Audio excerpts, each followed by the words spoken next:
아버지의 장례식장은 국화 향기로 가득했다. 하얀 꽃들 사이로 보이는 영정 속 아버지의 얼굴은 평소보다 훨씬 더 평온해 보였지만 그 모습이 오히려 내 가슴을 더 갈기갈기 찢어놓았다. 조문객들이 하나둘 자리를 떠나고 텅 빈 식장에는 낮은 흐느낌과 적막만이 감돌았다. 나는 검은 상복을 입은 채 멍하니 향로를 바라보고 있었다. 이제 정말 세상에 나 혼자 남겨졌다는 사실이 실감나지 않아 심장이 비현실적으로 쿵쿵거렸다. 아버지와의 마지막 대화, 그 따뜻했던 손길이 아직도 생생한데 왜 이리도 서둘러 떠나셔야 했을까? 눈시울이 뜨거워지려던 바로 그 순간이었다.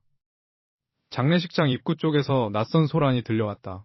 검은 옷을 입은 나와 비슷한 또래로 보이는 한 여자가 거칠게 식장 안으로 들어서고 있었다.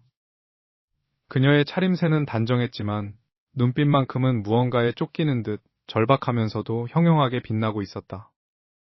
입구에 서 있던 친척들이 그녀를 막아서려 했지만 그녀는 아랑곳하지 않고 내 앞까지 성큼성큼 걸어왔다. 그녀가 풍기는 서늘한 기운에 주변 공기마저 얼어붙는 것 같았다. 당신은 누구죠? 지금 여기서 뭐 하는 건가요? 나는 애써 떨리는 목소리로 물었다. 그녀는 슬픔에 잠긴 내 얼굴을 빤히 들여다보더니 입가에 비릿한 미소를 띠며 입을 열었다. 그녀의 목소리는 낮고 단호했다. 나는 이 장례식의 주인공인 고인의 딸이야. 내가 모르는 내 이름은 김지수라고 해. 아버지는 돌아가시기 전 내게 모든 것을 물려주기로 약속하셨어. 이건 우리 둘만의 비밀이었지만 이제는 밝혀야겠어. 내가 이 집안의 진짜 상속자라고.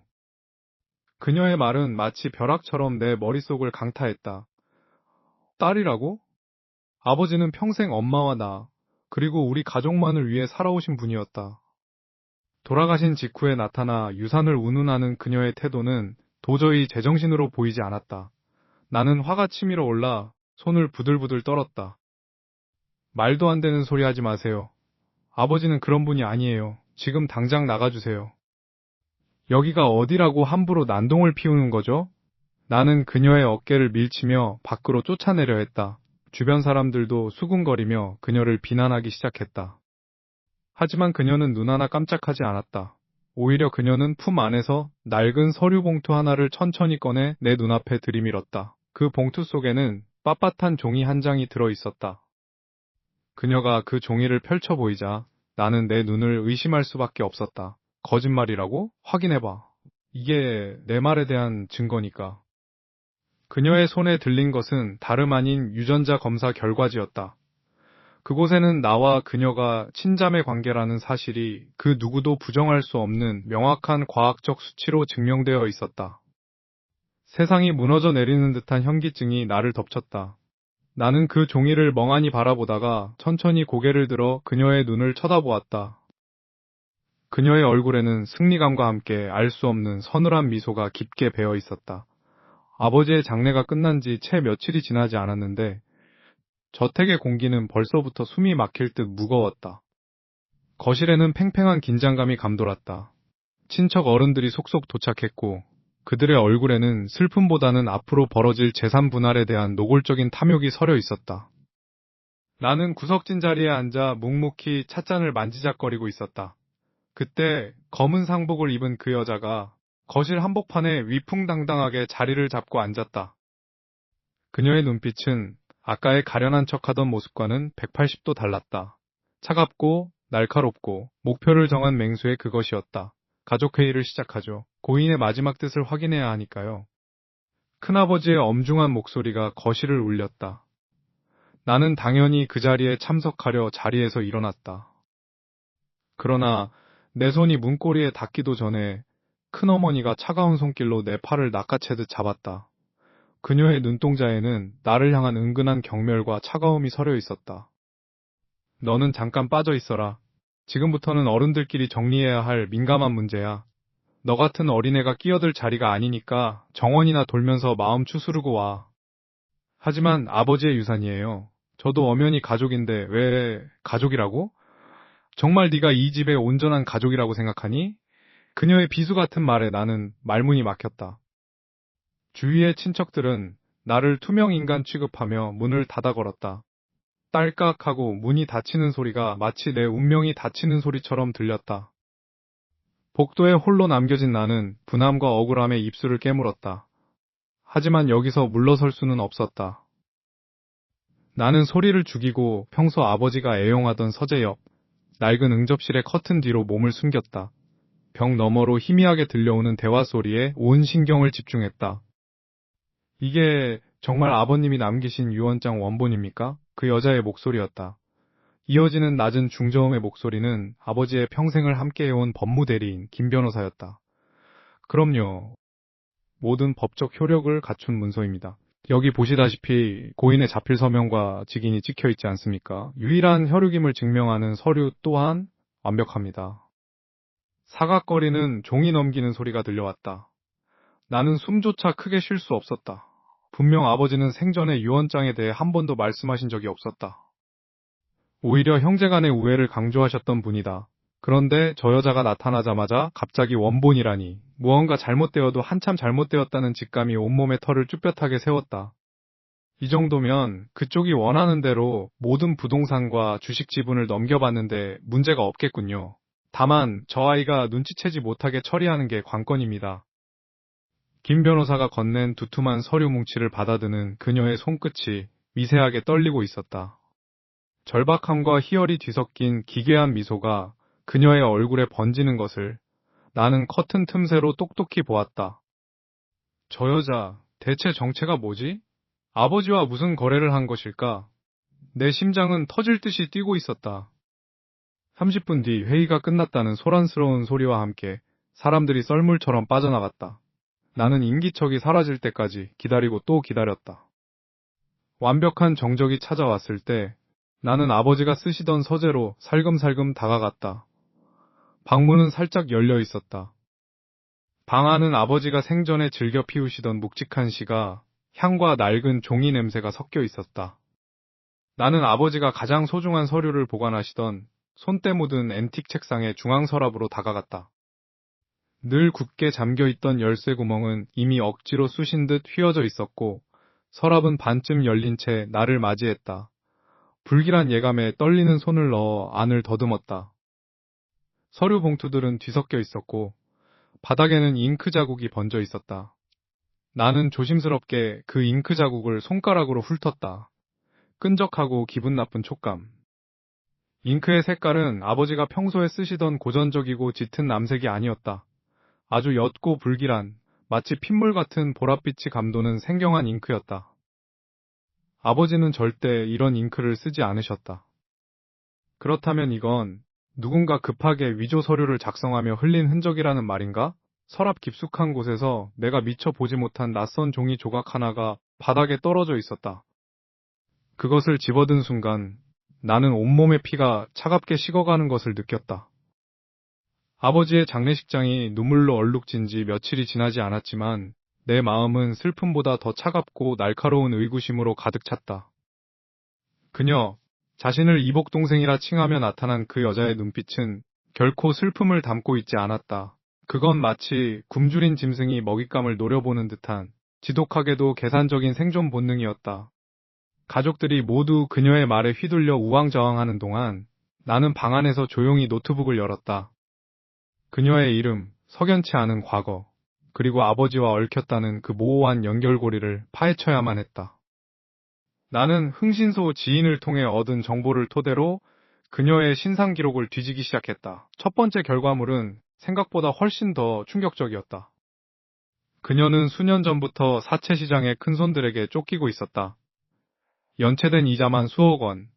그녀가 지금 이 상황에서 도망칠 곳은 단 하나. 우리 집의 막대한 재산뿐이었다. 그녀가 아버지의 유언을 들먹이며 나타난 이유가 명확해졌다. 그것은 혈육의 정을 찾는 것이 아니라 절벽 끝에서 살기 위해 선택한 필사적인 도박이었다. 설마 이 모든 게 처음부터 계획된 거였나? 내 손끝이 떨렸다. 그녀가 제시했던 그 유전자 검사 결과지.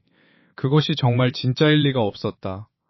그녀는 아주 치밀하게 준비했다.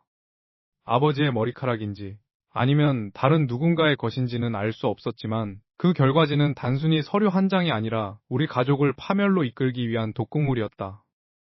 창밖으로는 차가운 비가 내리고 있었다. 나는 그녀가 우리 가족의 가장 깊숙한 곳으로 스며들기 위해 누구와 손을 잡았는지 추적하기 시작했다.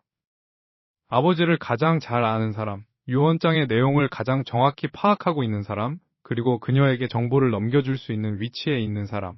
컴퓨터 화면을 넘기던 내 눈이 멈췄다. 방 안의 공기가 얼어붙는 것 같았다. 개인금고 깊숙한 곳에서 발견한 아버지의 오래된 서류 봉투. 그 속에는 내가 지금껏 보았던 것과는 전혀 다른 기록이 들어있었다. 나는 떨리는 손으로 서류를 꺼내들었다. 그것은 똑같은 형식의 유전자 검사 결과지였다. 하지만 결정적인 차이가 있었다. 피검사자의 정보도 날짜도 모두 달랐다. 그리고 그 하단에 선명하게 찍힌 검사 의뢰인 서명란. 나는 내 눈을 의심할 수밖에 없었다. 내가 세상에서 가장 믿었던 사람, 아버지의 평생을 함께하며 우리 집안의 기둥이라 여겼던 사람의 이름이 그곳에 적혀 있었다. 심장이 덜컥 내려앉았다. 그녀가 우리 가족을 속인 것이 아니라 우리 가족 중 누군가가 그녀를 끌어들인 것이었다. 그 치밀하고 소름 끼치는 공모의 증거가 내 손안에서 묵직하게 빛나고 있었다. 이제 나는 누구를 믿어야 하는가? 등 뒤에서 누군가 문을 열고 들어오는 소리가 들렸다. 나는 급히 서류를 품속으로 숨겼지만 이미 늦은 것 같았다. 문틈 사이로 낯익은 그림자가 길게 드리워졌다. 아버지의 장례가 끝난 지 채 일주일도 지나지 않았을 때였다. 슬픔을 추스를 틈도 없이 내 머릿속을 지배한 것은 오직 불길한 예감뿐이었다. 아버지의 유품을 정리하던 중 우연히 발견한 서류 한 장이 내 심장을 얼어붙게 만들었다. 그것은 아버지 명의로 되어 있던 강남의 노른자위 땅과 빌딩 일부가 듣도 보도 못한 SJ홀딩스라는 법인으로 명의 이전되었다는 등기부 등본이었다. 서류에 찍힌 날짜를 확인하는 순간 등줄기를 타고 식은땀이 흘러내렸다. 아버지가 돌아가시기 불과 3일 전이었다. 병세가 악화되어 의식조차 가물가물하시던 그때 어떻게 이런 거액의 부동산이 통째로 넘어갈 수 있단 말인가. 이건 명백히 비정상적인 거래였다. 나는 떨리는 손으로 그 법인에 대해 조사하기 시작했다. 자본금도 실체도 없는 전형적인 유령 회사였다. 모든 의심의 화살은 당연히 그 여자 지수를 향했다. 그녀가 나타난 타이밍과 아버지의 재산이 빠져나간 시점이 너무나 절묘하게 맞아떨어졌다. 나는 당장이라도 그녀의 멱살을 잡고 진실을 캐묻고 싶었다. 하지만 그녀는 이미 완벽하게 준비를 마친 상태였다. 내가 그녀를 추궁하려 하자 그녀는 비릿한 미소를 지으며 자신의 스마트폰을 들이밀었다. 그 안에는 부동산 명의 변경이 이루어지던 그 시간, 그녀가 서울 정반대 편에 있는 호텔 로비에서 변호사들과 함께 식사를 하고 있는 CCTV 캡처본과 카드 결제 내역이 들어있었다. 봤지? 나한테 덮어씌우기엔 내 알리바이가 너무 확실하지 않아? 그녀의 눈빛은 비웃음으로 가득 차 있었다. 그녀의 말대로 그녀는 그 시간에 그곳에 없었다. 물리적으로 불가능했다. 아버지가 직접 도장을 찍으셨을 리도 만무했다. 그렇다면 도대체 누가, 어떤 방식으로 이 거대한 사기를 벌인 것일까? 나는 무력감에 휩싸였다. 그녀의 뒤에 거대한 조직이나 조력자가 있는 것일까? 아니면 내가 모르는 아버지의 또 다른 비밀이 있는 것일까? 밤새 잠을 이루지 못하고 서류 더미를 파헤쳤다. 등기부 등본의 법인 주소지부터 시작해서 법인을 설립할 때 제출된 인감증명서, 그리고 주주 명부까지 샅샅이 뒤졌다. 실체 없는 법인이라 했지만 누군가는 대표자로 등록되어 있어야 했다. 나는 끈질기게 공시된 자료를 추적했다. 그리고 마침내 법인 설립 신청서 하단에 기재된 대표이사의 이름을 확인하는 순간 내 숨은 그대로 멎어버리고 말았다. 거기에는 분명하고 선명하게 그녀의 이름이 적혀 있었다. 김지수. 손끝이 파들파들 떨렸다. 분명히 그 시간에 그녀는 다른 곳에 있었다. 증거도 완벽했다. 그런데 어떻게 그녀가 서류상 대표이사로 기재되어 있는 것일까? 더 소름 끼치는 사실은 그 아래에 찍힌 이사 결정서의 서명이었다. 그것은 분명 아버지의 필체였다. 암투병으로 손조차 제대로 가누지 못하시던 아버지가 죽음을 코앞에 둔 상태에서 어떻게 이토록 정갈한 필체로 서명을 남기신 거지? 아니, 애초에 아버지가 이 법인에 대해 알고는 계셨던 걸까? 그녀는 도대체 어떤 마법을 부린 것일까? 아니면 이 모든 것이 내가 알지 못하는 더 지독하고 끔찍한 음모의 시작인 것일까? 머릿속이 새하얘졌다. 진실에 다가갈수록 나는 벼랑 끝으로 몰리고 있었다. 거실의 공기는 무겁게 가라앉아 있었다. 묵직한 오크나무 테이블 위로 차가운 티팟이 놓여 있었지만 그 안에 담긴 차는 이미 식어버린 지 오래였다. 내 맞은편에 앉은 고모의 손은 눈에 띄게 떨리고 있었다. 아버지가 생전에 그토록 의지했고 나 또한 친어머니처럼 따랐던 사람이었다. 하지만 지금 내 눈앞에 앉은 고모의 눈동자는 예전의 온화함을 잃고 마치 벼랑 끝에 몰린 짐승처럼 불안하게 흔들리고 있었다. 나는 서류 봉투를 테이블 중앙으로 거칠게 밀어 넣었다. 그 안에는 지난 몇 주간 내가 잠을 줄여가며 파헤친 계좌 내역과 명의 이전 기록들이 담겨 있었다. 고모, 대답해 주세요. 이게 다 무슨 일이죠? 아버지가 돌아가신 지 이제 겨우 일주일이 지났어요. 그런데 어떻게 아버지가 평생을 바쳐 지켜온 재산이 하루아침에 저런 여자와 연결된 유령 회사로 넘어갈 수 있는 거죠? 게다가 고모가 그 과정에 깊숙이 개입했다는 사실을 제가 모를 거라 생각하셨어요? 나의 추궁에 고모의 얼굴이 하얗게 질렸다. 그녀는 입술을 달싹였지만 적절한 변명조차 떠오르지 않는 듯했다.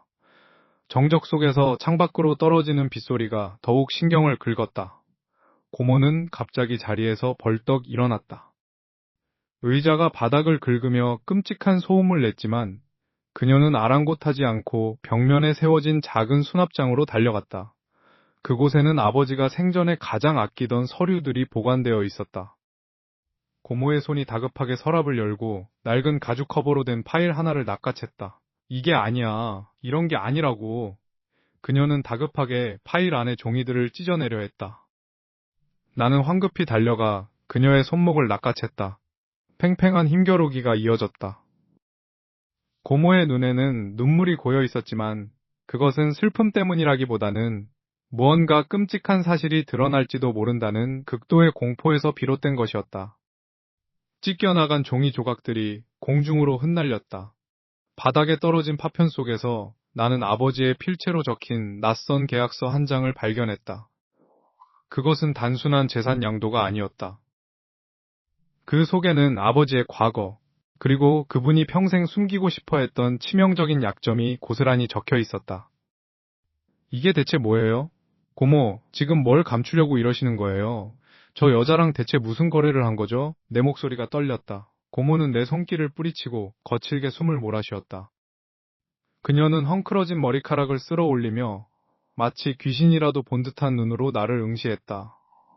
공포로 점철된 그녀의 표정을 보고 있자니 가슴 한구석에서부터 찬바람이 불어왔다. 그녀가 말하려는 진실이 내가 감당할 수 있는 수준의 것이 아닐지도 모른다는 불길한 예감이 들었다.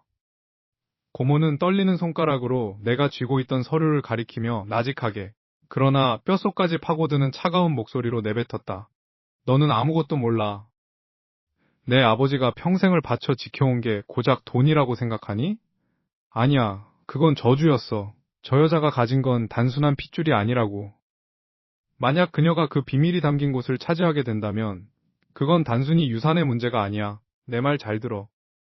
만약 그 여자가 그곳을 손에 넣는다면 너는 물론이고 우리 가족 모두가 한순간의 흔적도 없이 사라지게 될 거야. 이 집도 우리도 전부 다 재가 되어버릴 거라고. 고모의 말이 끝나자마자 창밖에서 번개가 치며 거실을 섬뜩한 백색으로 뒤덮었다. 그녀의 눈빛은 진심으로 두려움에 젖어 있었다. 나는 멍하니 서서 그녀의 말을 되새겼다.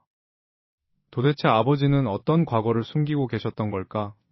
그리고 저 여자는 도대체 누구의 사주를 받고 나타난 것일까? 고모는 다시 내 옷자락을 붙잡으며 마지막 경고를 하듯 낮게 읊조렸다. 정말 알아야겠다면 똑똑히 들어. 만약 그 여자가 그곳을 차지하게 된다면 너는 물론이고 이 가문 전체가 단 한 명도 살아남지 못하고 전부 다 길거리로 나앉아 인생이 끝장날 거야. 아니, 어쩌면 그 이상으로 끔찍한 대가를 치르게 되겠지. 그날 밤 서재 구석에 처박혀 있던 낡은 서류 봉투를 열었을 때 내 손끝은 가늘게 떨리고 있었다. 그 안에는 유전자 검사 결과지와 함께 빛바랜 사진 한 장이 들어 있었다. 사진 속에는 앳된 얼굴의 그 여자, 그러니까 내 앞에 나타나 당당히 핏줄을 주장하던 그 여자가 있었다. 하지만 옆에 나란히 서 있는 사람은 다름 아닌 우리 아버지였다.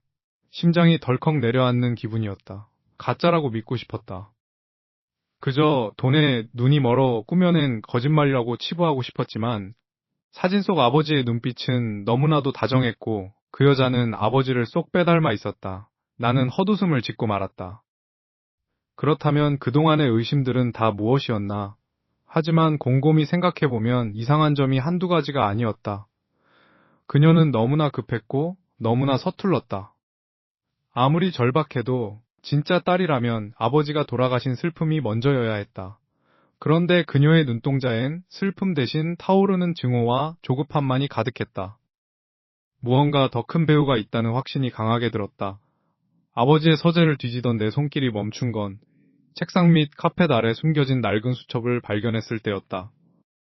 수첩에는 믿기 힘든 기록들이 빼곡히 적혀 있었다. 그것은 아버지가 생전에 남긴 일기이자 참회록이었다. 그 아이에게 죄를 지었다. 하지만 그 아이의 곁에 있는 저 여자가 그 아이를 괴물로 만들고 있다. 아버지는 이미 그녀의 존재를 알고 있었고 그녀가 왜 이렇게까지 비뚤어지게 되었는지도 알고 계셨다. 그 글귀를 읽는 순간 나는 등줄기를 타고 서늘한 기운이 내려오는 것을 느꼈다. 그녀는 단지 도구였다. 누군가가 그녀의 불우한 환경과 아버지에 대한 원망을 교묘하게 부추겨 나를 몰아내고 가문을 집어삼키려는 치밀한 꼭두각시 연극을 벌이고 있었던 것이다. 머릿속이 복잡해졌다. 그렇다면 그동안 나를 은근히 압박하고 이 집안의 기류를 흔들어 놓았던 사람은 누구인가?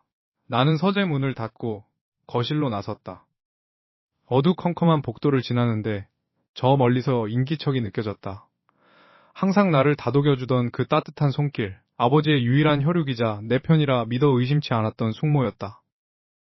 그녀는 언제나 내 옆에서 너는 소중한 아이라고 말해주었지만 지금 돌이켜보면 그건 나를 안심시키고 다른 곳을 보지 못하게 만드는 덫이었을지도 모른다. 나는 그녀가 아까 서재에서 태우려던 그 서류들이 사실은 무엇이었는지, 왜 그렇게까지 필사적이었는지 이제야 알 것 같았다. 그녀는 아버지와 그 여자의 관계를 누구보다 잘 알고 있었고 그것을 이용해 두 사람 사이의 증오를 극대화했다. 딸이 아버지를 증오하며 나타나 재산을 요구하게 만들고 아버지가 남긴 유산을 자신들의 손으로 가져오기 위한 가장 완벽한 시나리오였다. 나는 떨리는 숨을 몰아쉬며 현장을 정리했다. 모든 퍼즐이 맞춰지는 순간 배신감보다 먼저 찾아온 것은 공포였다. 내가 믿었던 세상의 밑바닥이 이렇게나 시커멓게 썩어 있었다니 발소리가 들렸다. 아주 천천히 그리고 아주 우아하게 다가오는 익숙한 구두 소리. 나는 서둘러 서재에 불을 끄려 했지만 이미 늦었다. 문이 서서히 열리며 거실에 희미한 조명이 안으로 쏟아져 들어왔다. 그곳에는 평소에 인자한 미소를 거둔 숙모가 서 있었다. 그녀의 눈빛은 마치 내가 벌인 모든 짓을 진작부터 다 알고 있었다는 듯 날카로운 칼날처럼 나를 꿰뚫어 보고 있었다. 그녀는 입가에 기묘한 미소를 띠며 한 걸음씩 다가왔다. 차가운 공기가 방 안을 가득 채웠고 나는 도망칠 곳 없는 막다른 길에 몰린 사냥감처럼 굳어버렸다. 그녀가 내 앞에 멈춰서서 나를 빤히 바라보더니 낮고 서늘한 목소리로 입을 열었다. 그녀의 말투에는 더 이상 숨길 이유가 없다는 듯한 오만함이 묻어 있었다. 너 설마 내가 그저 옆에서 구경만 하고 있었다고 생각한 거니?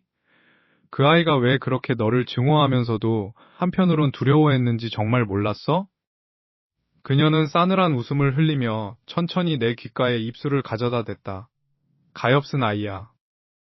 너는 정말로 네가 이 싸움에서 유일한 피해자라고 생각하는 거니? 아니면 너 혼자만 이 집안의 비밀을 파헤쳤다고 우쭐해하는 거니? 말해봐. 너는 네가 유일하게 그 사람의 진짜 핏줄인 줄 아는 모양인데 너는 정말로 네가 유일하게 그 사람의 혈육임을 알고 있는 사람이 너뿐이라고 생각하는 거니? 탁자 위에 놓인 증거 서류들을 내려다보는 내 손끝이 미세하게 떨리고 있었다. 지난 며칠간 잠도 자지 못하고 파헤친 진실들이 이제야 비로소 세상 밖으로 드러날 준비를 마쳤다고 생각했다. 하지만 거실의 공기는 내가 기대했던 정의로운 분위기가 아니었다. 숨막힐 듯 무겁고 차가운 침묵만이 감돌았다. 나는 떨리는 목소리로 입을 열었다. 이게 다예요. 이 여자와 고모가 꾸민 모든 일의 전말입니다. 아버지의 재산을 가로채기 위해, 그리고 저를 이 집에서 쫓아내기 위해 얼마나 치밀하게 계획했는지 여기 다 적혀 있어요. 하지만 돌아온 것은 차가운 냉소였다. 내 앞에는 그 여자, 그토록 교활하게 웃음을 짓던 그녀가 마치 억울한 피해자라도 된 듯 눈시울을 붉히고 있었다. 고모는 내 말을 가로막으며 마치 나를 경멸한다는 듯 매서운 눈빛으로 쏘아붙였다. 너 정말 어디까지 추락하려는 거니? 아버지가 돌아가신 지 얼마나 됐다고 유산을 독차지하려고 이런 끔찍한 조작까지 벌이는 거야. 그녀의 목소리는 떨리고 있었다. 하지만 그것은 슬픔이 아니라 나를 완벽하게 매도하기 위해 계산된 연기였다. 그녀는 내 앞에 놓여있던 서류 뭉치를 낚아채 바닥으로 내던졌다. 종이들이 흩어지며 내 발치에 떨어졌다. 그 서류들은 내가 힘겹게 모아온 그들의 범죄를 입증할 결정적인 증거들이었다. 이거 봐, 다들 좀 보라고. 아버지가 생전에 남긴 소중한 유산을 자기 혼자 다 차지하려고 있지도 않은 음모론을 지어내서 친척들까지 이간질하고 있어. 심지어 아버지가 그토록 아끼셨던 친딸을 모함하기 위해 가짜 증거까지 위조했단 말이야. 그녀의 말이 끝나기 무섭게 거실에 모여있던 친척들의 눈빛이 180도 바뀌었다. 나를 향하던 동정 어린 시선은 어느새 불신과 혐오로 가득 찼다. 누군가는 나를 향해 혀를 찾고 누군가는 나지막이 어떻게 저럴 수가 있느냐며 비난을 쏟아냈다. 나는 당황해서 손을 저으며 부정하려 했지만 고모는 나를 뚫어지게 쳐다보며 비수 같은 말을 꽂아 넣었다. 너를 가족으로 믿었던 우리가 바보였어. 그동안 네가 보였던 그 가식적인 눈물과 따뜻함이 다 이런 욕심을 채우기 위한 연극이었다니 소름이 끼친다. 내 심장이 내려앉는 기분이었다. 분명 내가 피해자인데 어느새 나는 집안에 분란을 일으키고 탐욕에 눈이 먼 파렴치한 인간이 되어 있었다. 나는 떨리는 입술로 변명하려 했다. 아니에요, 정말이에요. 고모, 그 여자가 아버지 과거를 이용해 협박하고 있는 거라고요. 하지만 그들은 이미 나의 목소리를 차단하고 있었다. 마치 사전에 입을 맞춘 것처럼 그들의 표정에는 일말의 흔들림도 없었다. 방안을 채운 사람들의 차가운 시선 속에서 나는 홀로 고립되었다. 진실을 말하면 말할수록 그들의 눈에는 내가 더욱 악랄한 거짓말쟁이로 비춰지는 듯했다. 숨이 막혔다. 공포와 배신감, 그리고 내가 그토록 지키려 했던 아버지의 기억이 더럽혀지고 있다는 사실에 가슴이 찢어지는 것 같았다. 그때였다. 거실 문이 열리며 아버지의 오랜 변호사, 김 변호사가 무거운 서류 가방을 들고 들어왔다. 긴장감에 찬 거실 안의 모든 이목이 그에게 집중되었다. 그는 평소의 차분한 표정 대신 어딘가 결연하고 무거운 표정으로 내 앞까지 다가왔다. 그는 고모와 그 여자를 한번 힐끗 쳐다보더니 차가운 목소리로 정적을 깼다. 모두 잠시 주목해 주십시오. 유언장 집행과 관련하여 그동안 알려지지 않았던 추가적인 내용이 발견되었습니다. 김 변호사는 품에서 누렇게 바랜 봉투 하나를 꺼냈다. 그의 손이 떨리고 있었다.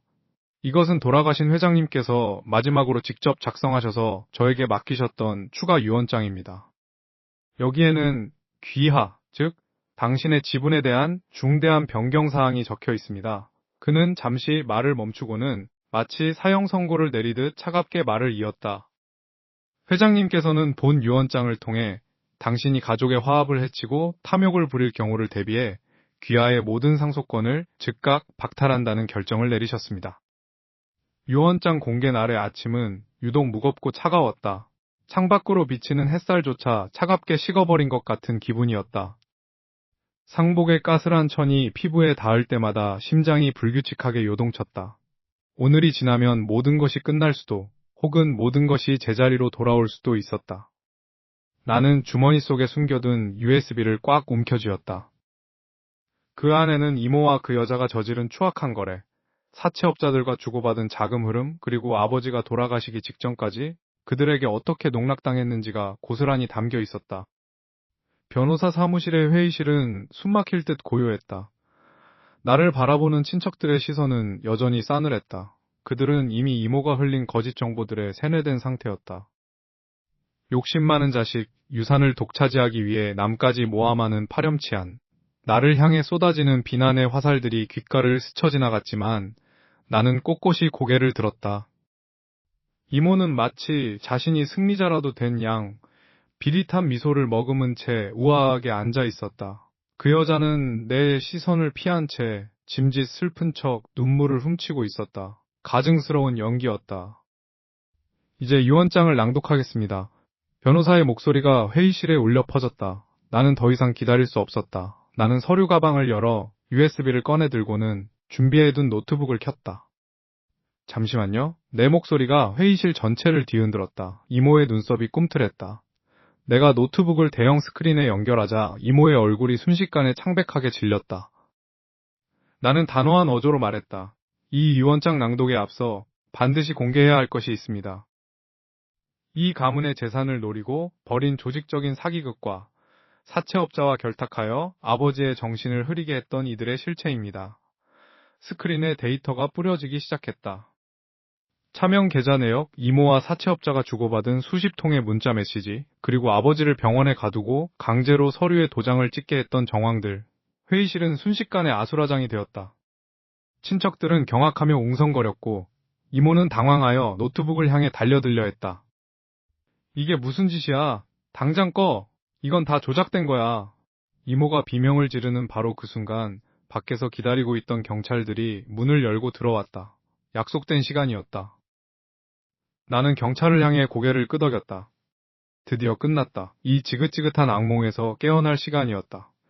이모가 손을 떨며 뒤로 주저앉고 그 여자 또한 얼굴이 흙빛이 되어 바닥을 짚었다.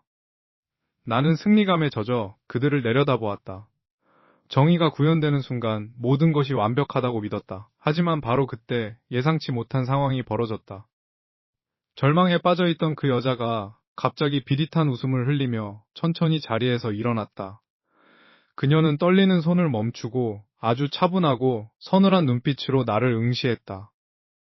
나도 준비한 게 있어. 네가 그렇게 믿고 싶어하는 그 정의가 얼마나 허상인지 똑똑히 보여줄게. 그녀는 품 안에서 낡은 봉투 하나를 꺼냈다. 아버지의 필체가 선명하게 적힌 나조차 본 적 없는 편지였다. 그녀는 당당하게 단상 위로 걸어 올라가 모두가 보는 앞에서 봉투를 찢고 종이를 펼쳤다. 이건 아버지가 마지막으로 남기신 친필 서신이야. 모든 재산을 나에게 넘긴 것이 결코 강압이 아니라 당신이 직접 결정한 자발적인 선택이었음을 증명하는 증거지. 자, 이제 누가 진짜 사기꾼이지? 종이에 적힌 아버지의 글씨를 본 순간 내 심장이 덜컥 내려앉았다. 그 서늘한 필체는 분명 아버지의 것이었다. 나는 멍하니 그 종이를 바라볼 수밖에 없었다. 어떻게 이런 일이 가능한 거지? 머릿속이 하얗게 전멸했다.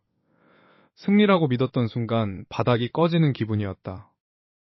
경찰의 사이렌 소리가 멀어지고 텅 빈 응접실에는 무거운 침묵만이 감돌았다. 서류 더미는 바닥에 흩어졌고 사람들의 웅성거림은 이내 허공으로 흩어졌다. 나는 그 자리에 멍하니 서서 아버지가 마지막까지 숨기려 했던 진실의 파편들을 마주했다. 아버지는 바보가 아니었다. 아니, 오히려 너무나 명석했기에 자신의 과거가 가져올 파장을 누구보다 잘 알고 계셨을 것이다. 아버지는 그 여자가 친딸이라는 사실을, 그리고 그녀가 겪고 있는 절박한 빚의 굴레를 처음부터 알고 있었다. 책상 깊숙한 곳에서 발견한 아버지의 낡은 다이어리에는 당신의 회한이 꾹꾹 눌러 담겨 있었다. 나의 과오가 아이에게 짐이 되어서는 안 된다. 그 한 문장을 읽는 순간 가슴 한구석이 서늘하게 뚫리는 기분이었다. 아버지는 당신이 저지른 젊은 시절의 실수와 그로 인해 버려졌던 딸에 대한 죄책감을 침묵이라는 방패로 가리려 애쓰셨던 거다. 그 침묵은 나를 보호하기 위한 것이기도 했지만 동시에 당신이 지고 가야 할 십자가이기도 했다. 그때 저만치 구석에서 창백한 얼굴로 떨고 있는 그녀가 보였다. 모든 것이 무너져 내린 지금 그녀의 눈동자 속에는 도끼 대신 깊은 허무만이 자리하고 있었다. 그녀는 내 시선을 느끼고는 비틀거리며 내게 다가왔다. 이제 만족해? 아버지가 그토록 지키려던 명예도 우리 가족의 허울 좋은 껍데기도 전부 다 갈기갈기 찢어놨잖아. 그녀의 목소리는 갈라져 있었다. 나는 대답 대신 서류 가방에서 한 장의 종이를 꺼내 그녀에게 내밀었다. 그것은 집안의 남은 재산을 모두 정리하고 그 대가로 그녀의 빚을 갚아주는 대신 이 모든 소란을 끝내겠다는 일종의 최후 통첩이었다. 이게 네가 원하던 거였잖아. 이 돈을 받고 우리 가족의 앞날에서 영원히 사라져. 대신 아버지의 명예에 흠집을 내는 행동은 다시는 하지 마. 내 말에 그녀는 쓴웃음을 지으며 내 손에 쥐어진 서류를 낚아챘다. 서류 끝이 파르르 떨렸다. 그녀의 손가락 마디마디에는 그동안의 고난이 고스란히 묻어있는 듯했다. 지독하게도 얽히고 설킨 우리들의 인연은 이제 이 종이 한 장 위에 놓인 잉크 자국으로 귀결되려 하고 있었다.